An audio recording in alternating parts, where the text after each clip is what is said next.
యాజమాన్య పద్ధతులు ఉంటాయి. అలాంటి పద్ధతులు పాటించడం ద్వారా విత్తనం యొక్క ఖర్చు కొద్దిగా తగ్గింది.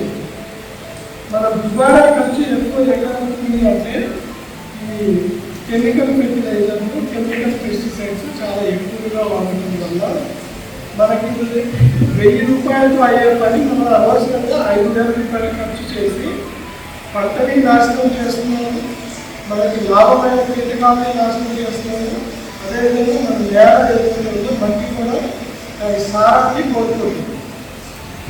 వీటన్నిటికీ కారణమైనటువంటి అధిక మోతాదులో రసాయనిక ఎరువులు వాడటం అనేది తగ్గించడానికి వాటి మీద శిక్షణా కార్యక్రమాలు కూడా మన కేవీకేలో, అదేవిధంగా మన అగ్రికల్చర్ రీసెర్చ్ స్టేషన్లో మనం చేయడం జరుగుతుంది.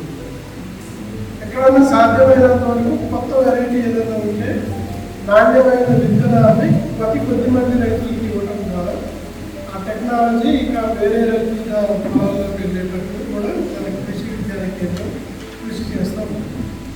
మనకి ఇప్పుడు జాయింట్ డైరెక్టర్ అగ్రికల్చర్ మేడం చాలా యాక్టివ్గా ఉంటారు. కృష్ణగిరి జిల్లా ఇంతకుముందు 3 సార్లు కలిసి ఉన్నాను. అదేవిధంగా ఏఆర్ఎస్ హెడ్ అయినప్పుడు గీతా మేడం, గుంటూరు కేంద్రీకి హెడ్ అయ్యారు. చాలా మంచి టీం ఉంది ఇక్కడ. అయితే నాకు తెలిసింది ఏంటంటే కృష్ణగిరి జిల్లాలో రైతులు అనేవాళ్ళు చాలా అడ్వాన్స్డ్ ప్రోగ్రెసివ్ ఫార్మర్స్.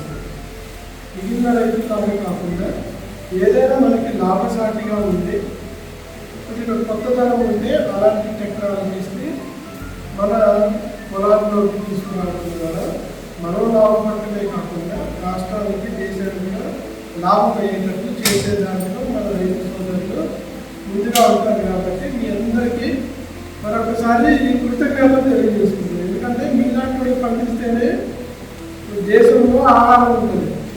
అలాంటిది ఇప్పుడు ఇందాక కూడా చూసాం మేము ప్రొటెక్టెడ్ కల్టివేషన్, అదేవిధంగా పాలీ హౌసెస్ ఇంత ఎక్కువ నెంబర్లో ఉండడం అనేది మన కృష్ణగిరి జిల్లాలో మనందరికీ గర్వకారణం. అయితే ప్రతి ఒక్క రైతుకి 10 లక్షలు, 12 లక్షలు, 15 లక్షలు పెట్టి మనం పెట్టగలవాలంటే పెట్టలేము. కానీ ఏదైనా సరే ఇంకొద్దిగా దిగుబడి ఇచ్చేటటువంటి వెరైటీలు సాగు చేయడానికి ఆస్కారం లేదు. అయితే ఇవాళ ముఖ్య ఉద్దేశం ఏంటంటే మనకి దిగుబడి తగ్గకుండా ఖర్చులు తగ్గించడానికి రసాయన ఎరువుల వాడకాన్ని తగ్గించడం మీద చిన్న అవగాహన